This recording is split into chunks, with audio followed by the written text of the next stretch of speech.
Good morning students. आज हम मुंशी प्रेमचंद का जीवन परिचय पढ़ेंगे। सबसे पहले हम ये जानें कि किसी भी लेखक या कवि का जीवन परिचय लिखने से पहले आपको किन बातों को लिखना है। ये बात आप सबसे पहले ध्यान रखेंगे कि उनका जन्म स्थान, कि किस सन में उनका किस स्थान पर उनका जन्म हुआ था। फिर दूसरी बात है जन्म एवं मृत्यु सन।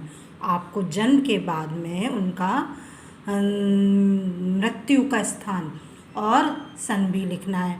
फिर इसके बाद उनके पिता का नाम, माता का नाम और प्रमुख कृतियाँ मतलब रचनाएं, उन्होंने कौन कौन सी रचनाएं लिखी।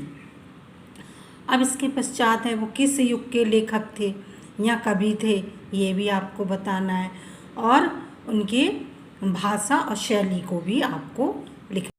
अब हम पढ़ते हैं मुंशी प्रेमचंद का जीवन परिचय। तो सबसे पहले मैंने बताया था आपको उनके जन्म के बारे में बताना है। तो अब मुंशी प्रेमचंद का जन्म जो है एक गरीब घराने में हुआ था। कहाँ पर हुआ था? उनका एक गरीब घराने में उनका जन्म हुआ था। तो प्रेमचंद का जन्म 31 जुलाई सन 1880 को काशी यानी बनारस से 4 मील दूर लम्ही नामक ग्राम में हुआ था। और उनके पिता का नाम क्या था? अजायब राय। मुंशी प्रेमचंद के पिता का नाम अजायब राय था। वह डाक खाने में नौकर के तौर पर काम करते थे। क्या है? वो डाक खाने में क्या करते थे? नौकरी करते थे मुंशी के पद पर। 7 साल की आयु यानी ये 7 साल की इनकी अवस्था थी तो इनकी माता का, और 14 वर्ष की अवस्था में इनके पिता का देहांत हो गया था। घर में यूँ तो बहुत निर्धनता थी ही, मतलब जब इनके पिता का देहांत हो गया तो इनके ऊपर जो है कठिनाइयों का पहाड़ टूट पड़ा। रोटी कमाने की भी चिंता इनको बहुत जल्दी इनके सिर पर आ गई। ट्यूशन करके इन्होंने मैट्रिक की परीक्षा पास की। आपका विवाह बहुत कम उम्र में हो गया था, जो कि इनके अनुरूप नहीं था। अतः इन्होंने शिव देवी के साथ दूसरा विवाह किया। अब इसके बाद आती है शिक्षा। अब दूसरी हेडिंग है शिक्षा। उनकी शिक्षा का आरंभ उर्दू फारसी से हुआ और जीवन यापन का शौक भी इन्हें बचपन से ही लग गया था। स्कूल मास्टरी की नौकरी करते हुए इन्होंने बीए और एमए की परीक्षा को भी पास किया। सन 1921 में वह गोरखपुर में स्कूलों के डिप्टी इंस्पेक्टर बन गए। कितने सन में? सन 1921 में। कुछ दिनों बाद इन्होंने कानपुर में मारवाड़ी स्कूल में अध्यापन किया। फिर काशी विद्यापीठ में प्रधान अध्यापक नियुक्त हुए। उसके बाद अनेक पत्र पत्रिकाओं का संपादन करते हुए काशी में एक उन्होंने प्रेस खोला। सन 1934-35 में आपने 8,000 रुपये वार्षिक वेतन पर मुंबई की एक फिल्म कंपनी में नौकरी कर ली। अब इसके पश्चात आता है मृत्यु की हेडिंग डालेंगे कि मुंशी प्रेमचंद की मृत्यु कब और कहाँ हुई थी।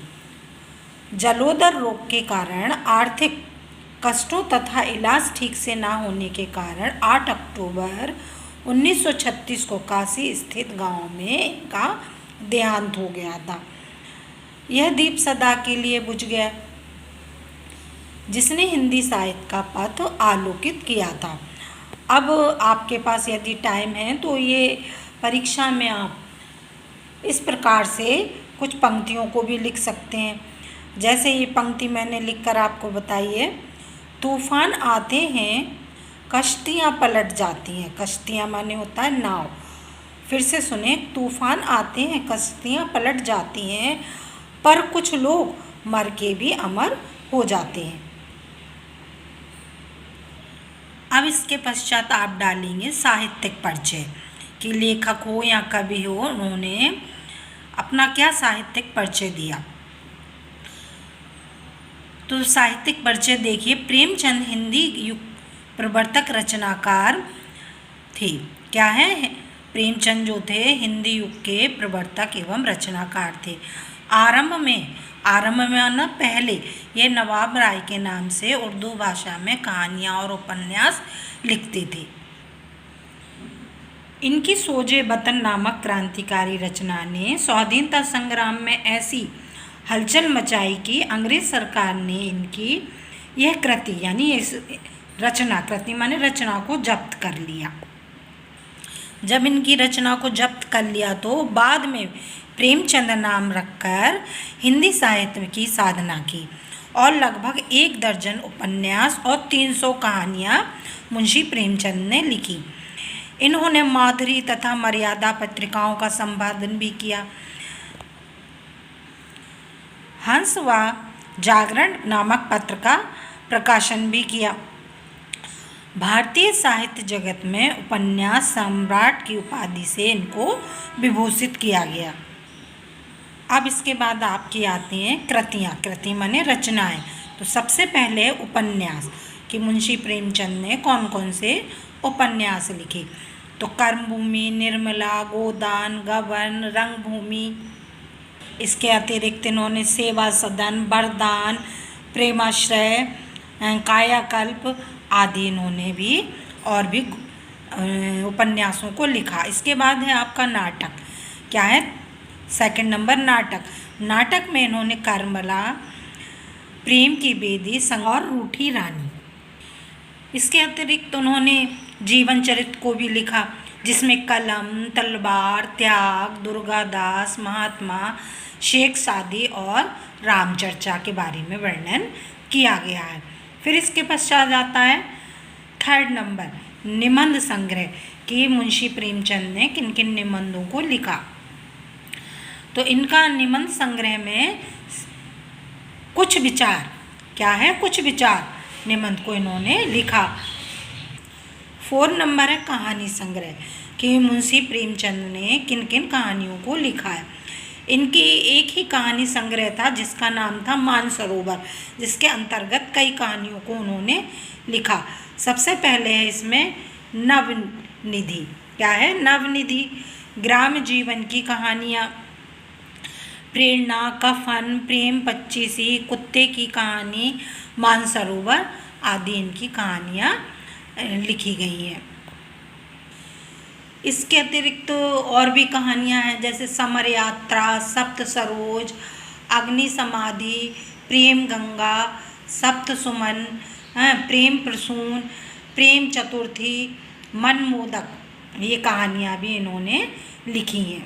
अब इसके बाद आता है भाषा शैली। मुंशी प्रेमचंद जी की जो भाषा शैली थी इसमें इसके 2 रूप हैं। एक रूप है जिसमें संस्कृत के तत्सम शब्दों की प्रधानता है और दूसरा रूप है जो उर्दू, संस्कृत, हिंदी व्यवहारिक शब्दों का प्रयोग किया गया है। क्योंकि प्रेमचंद जो थे उर्दू से हिंदी में आए थे। क्या है? उर्दू भाषा से हिंदी में आए थे। अतः उनकी भाषा में उर्दू की चुस्त लोकोक्तियाँ तथा मुहावरे की प्रयोग की प्रचुरता मिलती है। मतलब इनकी जो भाषा शैली है इसमें सबसे अधिक मुहावरेदार और लोकोक्तियों का प्रयोग अधिक किया गया है। इनकी भाषा सहज, सरल, व्यवहारिक, प्रभावपूर्ण एवं प्रभावशाली है। इन्होंने अपने साहित्य में प्रमुख रूप से 5 शैलियों का प्रयोग किया है। मुंशी प्रेमचंद की जो 5 शैलियाँ हैं वो इस प्रकार से हैं। सबसे पहले वर्णनात्मक। क्या है? वर्णनात्मक शैली। फिर है विवेचनात्मक शैली, फिर है मनोवैज्ञानिक शैली, फिर है हास्य व्यंग प्रधान शैली और 5वें नंबर पे है भावात्मक शैली। इस प्रकार से आपका मुंशी प्रेमचंद का जीवन परिचय समाप्त हुआ और मैं आशा करती हूँ कि आप हेडिंग डालते हुए इस जीवन परिचय को अच्छे से लिखेंगे जिससे कि आपको बढ़िया से बढ़िया नंबर मिल सकें।